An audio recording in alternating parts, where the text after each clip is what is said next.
천지의 창조주를 믿습니다. 나는 그의 유일하신 아들 우리 주 예수 그리스도를 믿습니다.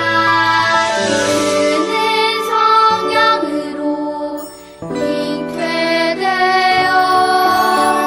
동정녀 마리아에게서 나시고 본디오 빌라도에게 고난을 받아 십자가에 못 박혀 죽으시고 장사된 지 사흘 만에 죽은 자 가운데서 다시 살아 나셨으며 하늘에 오르시어 전능하신 아버지 하나님 우편에 앉아 계시다가 거기로부터 살아있는 자와 죽은 자를 심판하러 오십니다. 나는 성령을 믿으며 거룩한 공교회와 성도의 교제와 생명서 받는 것과 몸의 부활과 영생을 믿습니다.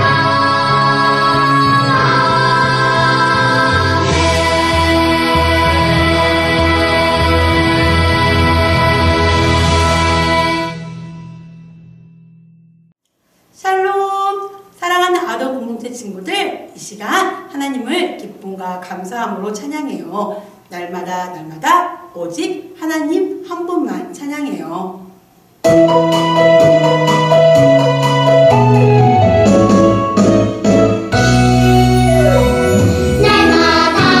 날마다 하나님을 찬양할래요. 날마다 하나님을 찬양할래요. 온 세상 만드시고 지키시는 그분 나보다 나를 더 사랑하시니 사랑의 눈빛으로 흘려드려요. 사랑의 몸짓으로 그분께 날마다 하나님을 찬양할래요. 날마다 하나님을 찬양할래요.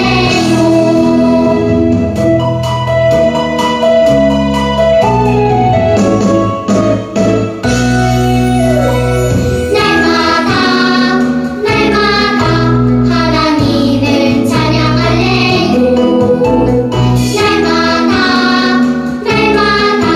하나님을 찬양할래요. 온 세상 만드시고 지키시는 그분 나보다 나를 더 사랑하시니 사랑의 눈빛으로 흘려드려요. 사랑의 몸짓으로 그분께 날마다 하나님을 찬양할래요.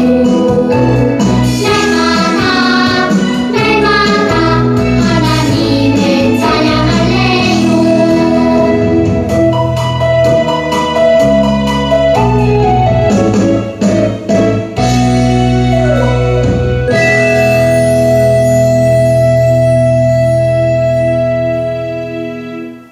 날마다 하나님을 찬양하는 우리 아동 공동체 친구들, 우리는 매일매일 예수님을 닮아가요. 예수님 닮아가는 모든 친구들은 하나님을 기쁨과 감사함으로 찬양한답니다.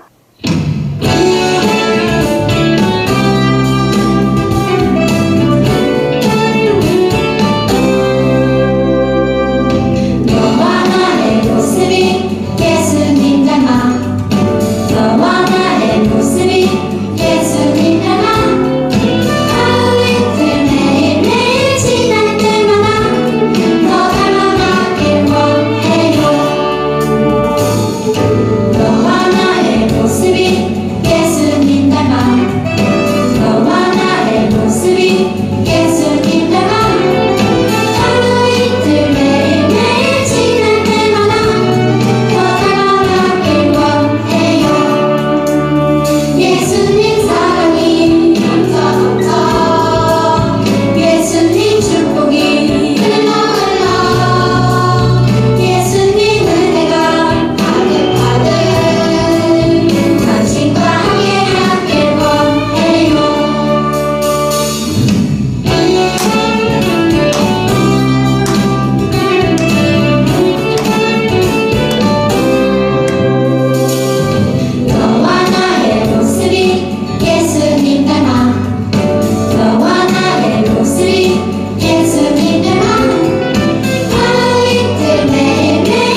우리 친구들, 하나님은 우리가 어디로 가야 할지, 어떻게 살아가야 할지 길을 보여주시는 분이세요.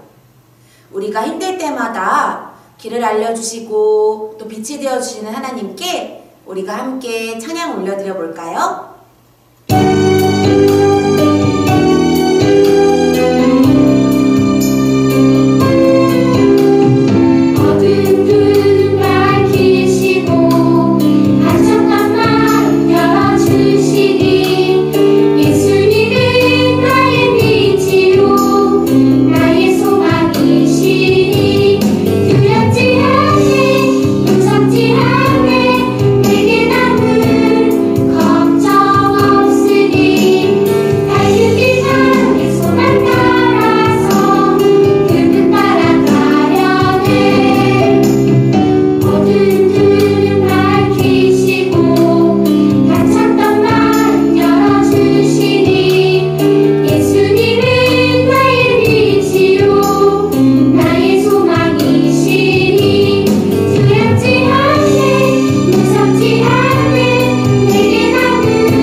우리 모두는 하나님을 온 마음과 정성을 다해 예배드려야 하는 예배자입니다. 오늘 이 시간 우리의 모든 마음과 정성을 모아 하나님을 예배하고 찬양하는 우리 모든 친구들이 되길 소망합니다.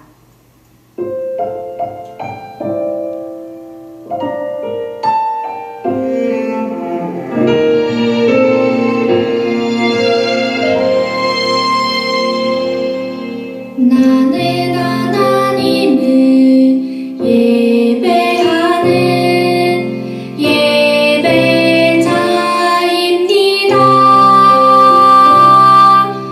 내가 서 있는 곳 어디서나 하나님을 예배합니다. 내 영혼 거룩한 은혜를 내 마음 완전한 하나님 향하여 이곳에서 바로 이 시간 하나님을 예배합니다.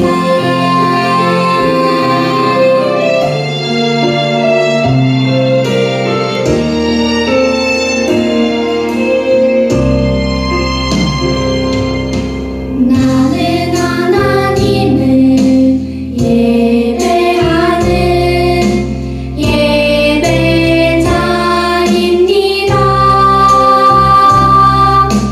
내가 서 있는 곳 어디서나 하나님을 예배합니다. 내 영혼 거룩한 은혜를 향하여 내 마음 완전한 하나님 향하여 이곳에서 바로 이 시간 하나님을 예배합니다.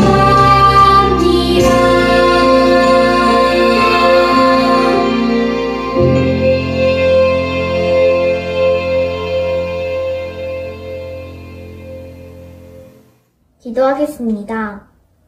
하나님 아버지, 오늘 예배로 하나님 앞에 나아갑니다. 현장 예배를 드리는 친구들과 영상 예배를 드리는 친구들의 예배를 받아주세요. 친구들이 바르고 예쁜 모습과 마음으로 예배 드릴 수 있게 해주세요. 그리고 코로나와 감기로부터 우리 친구들과 선생님들을 지켜주세요.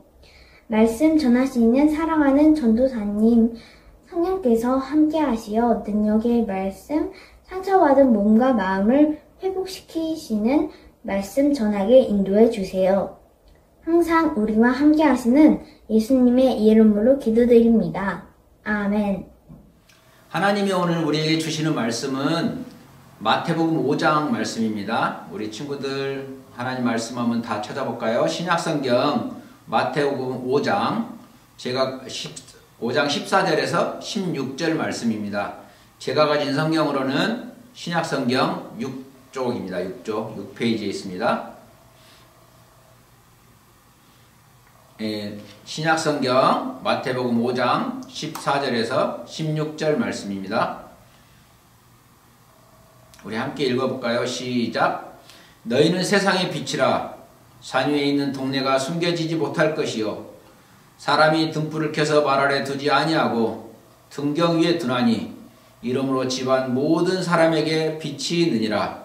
이같이 너희 빛이 사람 앞에 비치게 하여 그들로 너희 착한 행실을 보고 하늘에 계신 너희 아버지께 영광을 돌리게 하라. 아멘. 예.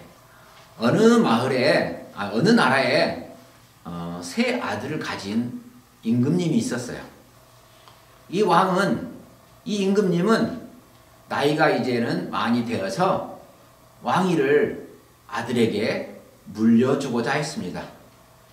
그런데 왕이 세 아들에게 누구에게 물려줄까 이것을 생각했었죠. 고민하다가 빈방 하나와 은화, 동전 5개씩을 주었어요. 그러면서 이 동전 5개로 이 방을 빈틈없이 가득 채우는 사람에게 왕위를 물려주겠다 하시죠. 은화 5개, 이 동전 5개는 큰 돈이 아니었어요. 푼돈이었습니다. 그 돈으로 무엇을 하기에는 좀 많이 적은 돈이었습니다. 작은 돈이었죠. 첫째 아들은 국리 끝에 어디서든지 쉽게 구할 수 있는 사탕수수를 잔뜩 사왔지만은 방을 가득 채우지는 못하였습니다. 둘째 아들은 친구에게 가구를 빌려다가 방을 가득 채우려 했지만은 벽이나 천장까지는 채울 수가 없었습니다. 셋째 아들은 가만히 생각해 보았어요. 이 큰 방을 채우는데 왜 아버지께서, 임금님께서 고작 동전 5개, 은화 5개밖에 안 주셨을까? 셋째 아들은 곰곰이 생각하다가 그 빈 방이 아주 캄캄했음을 떠올렸어요. 그래, 바로 그거야. 과연 셋째 아들은 무엇으로 그 큰 방을 채웠을까요? 우리 친구들 한번 대답해 보실래요? 우리 친구들의 생각을. 네, 셋째 아들은 시장에서 동전 5개, 은화 5개로 작은 초를 사서 캄캄한 방을 환하게 빛으로 가득 채웠습니다. 이것을 본 왕은 흡족하였습니다. 훌륭하구나. 빛으로 그 어떤 캄캄한 방도 가득 채울 수 있지. 역시 우리 현명한 셋째 아들에게 왕위를 물려줘야겠다. 자, 이처럼 빛은 어두운 곳을 밝은 빛으로 가득 채웁니다. 구석구석 빛이 닿지 않는 곳이 없지요. 오늘 말씀에서 예수님은 바로 우리가 캄캄한 세상을 밝히는 빛이라고 말씀하셨어요. 왜 우리를 빛이라고 하셨을까요? 예수님의 말씀에 잘 한번 기울여 볼까요? 자, 오늘 본문 말씀엔 산상수훈이죠. 마태복음 5장, 6장, 7장을 산상수훈이라고 합니다. 다른 뜻은 없고 산 위에서 예수님이 말씀하셨다고 해서 산상수훈 또는 산상보훈이라고 합니다. 예수님은 이곳저곳 두루 다니시면서 하나님 나라와 복음을 전하였습니다. 또한 몸과 마음이 아픈 사람에게는 그 사람들을 고쳐주시고 귀신 들린 사람에게는 귀신을 내쫓고 또 누구와도 어울리지 못하는 외로운 사람들에게는 친구가 되어주셨어요. 요즘으로 말하면 사회 약자, 또 다른 사람들이 왕따시키는 사람들, 세리, 장기 이런 사람들과 친구가 되었어요. 그러자 많은 사람이 예수님을 따랐습니다. 예수님은 그들을 보시고 산에 올라가서 앉으셨어요. 그리고 사람들을 향하여서 말씀하셨습니다. 너희는 세상의 빛이다. 마치 수수께끼 같아요. 여러분, 예수님의 말씀은 무슨 뜻일까요? 예수님은 계속해서 말씀하셨어요. 산 위의 동네는 숨길 수 없다. 당시 사람들은, 이스라엘 사람들은 대체로 집을 산 위에 지었습니다.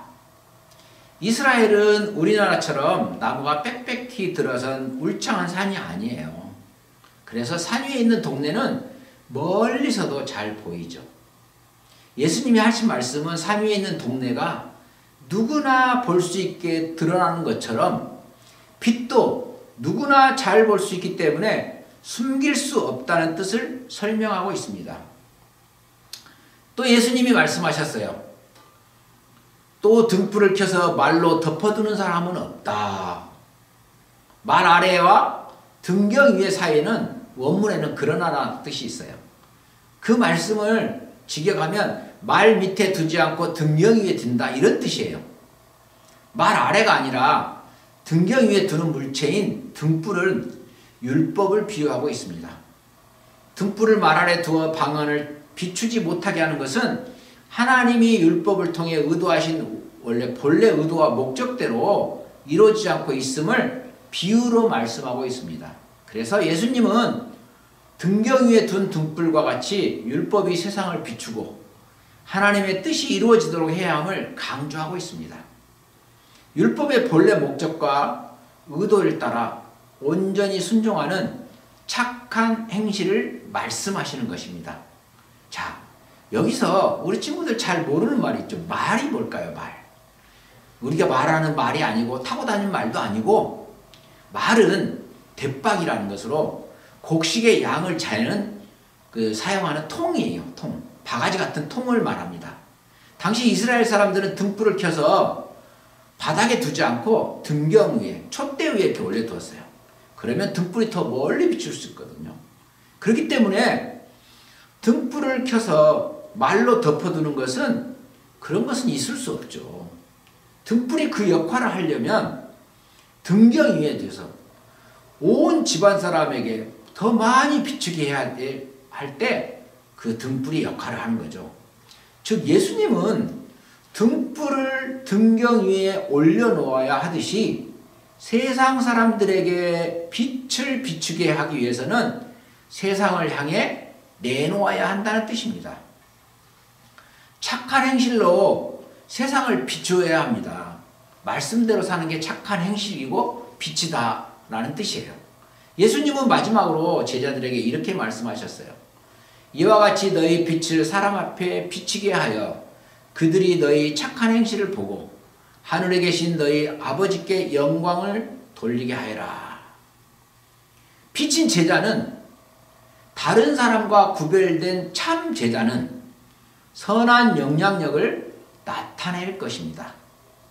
착한 행실로 선한 영향력을 끼치는 이유는 착한 행실을 가능하게 하신 하나님께 사람들이 관심을 갖게 하려는 것입니다. 그렇게 함으로써 제자들은 사람들에게 빛을 비출 수 있게 됩니다. 메시아로 오신 예수님이 참 빛이죠. 그런데 그 역할이 제자들에게 주어진 것입니다. 하나님이 세상을 창조하실 때 제일 먼저 창조하신 것이 빛입니다. 왜 빛을 지을까요? 왜 빛을 제일 먼저 창조했을까요? 빛이 없으면 어떤 생명도 살 수가 없는 거죠. 세상에 빛이 들어옴으로써 생명이 들어왔고 빛이 생명입니다. 그리고 빛이 없을 때는 세상은 암흑, 혼돈의 세계였어요. 빛이 들어옴으로써 이 세상에 질서가 생겼습니다. 빛이 어떤 물질보다 중요함을 나타냅니다. 이 세상에서 예수님의 가르침대로 빛으로 사신 분 한 분을 제가 소개할게요. 우리나라 1900년대 초기에 일제강점기 막 시작 전에 서울 상동교회 스크랜턴 목사님이 개척한 그 교회에 스크랜턴 목사님 후인으로 전덕기 목사님이 있었어요. 그분 이야기를 잠깐 할게요. 전 목사님은 후배 목사님들에게 세 가지를 꼭 가지고 다니라고 했어요. 첫 번째는 남학신, 두 번째는 말린 쑥, 그 다음에 약식관. 이 세 가지를 가지고 다니는 이유는 당시에 전염병으로 죽은 사람들이 많았어요. 그러나 가난한 사람들은 장례를 치를 엄두를 못 내고 그 있을 때에 그냥 시신이 길가에 있는 거죠. 그냥 전염병들이 막 썩어서 막 그 액이 흘러나오고 그런 거죠. 그래서 전덕기 목사님은 토가 나온 걸 막으려고 말린 쑥으로 코를 막고 남학신을 숨고, 왜냐하면 시신에서 나온 액이 너무 많기 때문에 남학신 숨고 그 약식관에다가 시신을 넣어서 장례를 치러줬어요. 가난한 백성들이 자기 가족의 부모님이라든가 형제들 전혀 장례를 치르지 못할 때 이 전덕기 목사님을 장례를 치른 것 보고 하늘처럼 생각한 거죠. 전덕기 목사님이 또한 신민회를 조직하고 상동교회 청년들과 나라의 독립을 위해서 일한 것을 빌미로 데라우치 총독 암살 기도라는 거짓 사건으로 많은 기독교인을 잡아들여 고문했어요. 그때의 전덕기 목사님이 너무 고문에 그 후유증이 너무 심해서 많은 병을 얻었어요. 거기서 유죄 판결을 받은 사람이 105인이어서 105인 사건이라고 합니다. 유죄 판결은 5명밖에 안 되고 105인을 잡아가둔 거죠. 3년간 모진 고문으로 전덕기 목사님이 감옥에서 죽을 것 같으니까 일본 순사들은 전덕기 목사님이 감옥에서 죽으면 밀란이 일어날 것 같으니까 슬며시 내어보냈죠. 근데 너무나 많은 고문으로 전덕기 목사님은 건강을 회복하지 못하고 얼마 후에 별세하셨습니다. 그때 장례식에 수많은 인파가 몰려들었는데 가난한 사람들의 은인으로 칭송받았기 때문에 그렇게 가난한 사람들의 자신의 부모 형제가 죽은 것처럼 울면서 장례식에 참석하였고, 그분의 영향력이 얼마나 컸으면 지명수배된 독립군들이 위험을 무릅쓰고 장례식에 참석하였습니다. 이때 국채보상을 주도했던 대한매일신보에서 그 대한매일신보를 일제가 대한이라는 글자를 빼버리고 매일신보로 바꾸어서 완전 친일 매국노 신문인데 매일신보도 전덕기 목사님의 장례 소식을 보도하였어요. 이분은 헤이그 특사 파견을 상소해서 고종의 신임장을 헐버트를 통하여 전덕기 목사님이 3인의 밀사에게 전해주신 분이에요. 이상설, 이준 이분들이 상동교회 청년회원들이었죠. 예수님의 가르침대로 가난한 자에게 복음을, 포로된 자에게 해방을, 억눌린 자에게 자유를, 고통받는 자에게 평안을 복음 사명으로 행동으로 실천하며 세상의 빛으로 살다가 가신 분이 전덕기 목사님입니다. 그런 분이 여러 분 있는데 우리 광주에도 있죠. 광림동에 가면 오방로라고 있는데 오방 최흥조 목사님도 그런 분입니다. 빛으로 사신 분이죠. 자, 예수님의 말씀은, 이 말씀은 등경 위에 등불을 말로 덮어두지 않고 그래야만이 방이 환해지는 것처럼 예수님을 믿는 우리도 착한 행실로 세상에 환한 빛을 비추게 해야 한다는 뜻입니다. 그런데 우리에게는 그 빛을 비출 능력이 있을까요?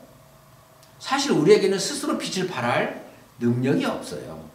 그런데 왜 예수님은 제자들에게 너희는 세상의 빛이다 라고 말씀하셨을까요?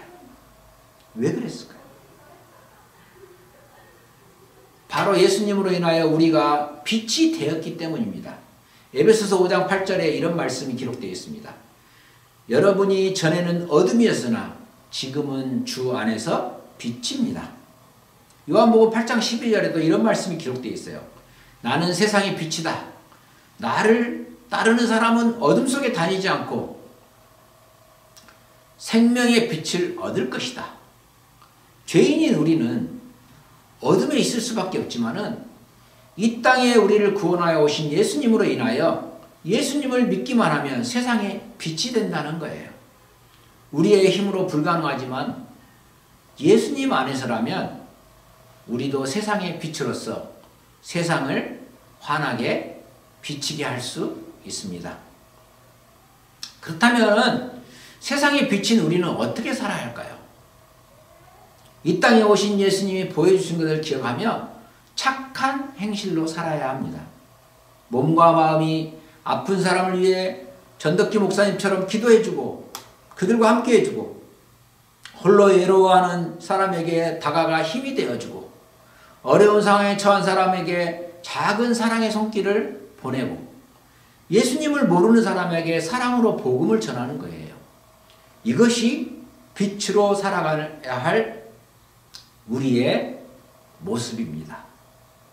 우리가 예수님을 따라 착한 행실로 살아간다면 예수님을 믿지 않는 사람들이 우리의 모습을 보고 하나님을 알게 됩니다. 그리고 하나님께 영광을 돌리고 하나님을 찬양하고 하나님을 높이게 됩니다. 그러므로 여러분 세상 모든 사람이 하나님을 찬양하고 높일 수 있도록 어떠한 상황 속에서도 끝까지 착한 행실로 살아가는 제자가 되기를 바랍니다. 우리 한 사람 한 사람이 세상의 빛으로 살아간다면 어느새 세상은 예수님의 빛으로 가득하게 됩니다. 그리고 그 빛을 보고 하나님을 모르는 사람들이 하나님을 찬양하게 될 거예요. 한 가지 이야기만 하고 예배를 마치도록 하겠습니다. 설교를 마치겠습니다. 미국에 벤자민 프랭클이라는 유명한 정치가가 있어요. 어느 날 그는 동네 사람들에게 도움이 되고자 밝은 등불 하나를 집 앞 선반에 올려두었습니다. 동네 사람들은 이것을 이상하게 여겼습니다. 아니 등불을 자기 집 안에 두어야지 그 등불이 유용하게 쓰이지 밖에다가 집 밖에다가 이렇게 두었기 때문에 사람들은 초와 기름을 낭비하고 있다고 생각하면서 한마디씩 비난했어요. 그런데 시간이 흐르자 사람들이 깨달았습니다. 이전에는 길거리가 매우 어둡고 깜깜해서 종종 넘어지거나 다치는 사람들이 있었는데 그 집 앞에 등불을 두니까 최소한 그 집 앞에서는 넘어지거나 다치는 사람들이 없어진 거예요. 이후에 사람들이 벤자민 프랭클린의 깊은 마음을 깨닫고 각자가 자기 집 앞에 등불 하나씩 걸어두기 시작했어요. 그래서 거리를 비추게 되었습니다. 이것이 오늘날 가로등의 시작이 되었습니다. 한 사람의 착한 행실과 배려로 가로등이 시작된 거죠. 벤자민 프랭클린의 자그마한 희생의 행동이 다른 사람에게 빛이 되었습니다. 이처럼 예수님은 우리에게 세상의 빛으로 살아가라고 말씀하셨습니다. 이런 것이 세상의 빛이 되는 역할입니다. 우리 친구들도 큰 거 말고 내가 할 수 있는 수준에서 작은 실천 하나가 예수님의 제자로 사는 것입니다. 그것이 예수님의 말씀대로 우리가 세상의 빛이 되는 겁니다.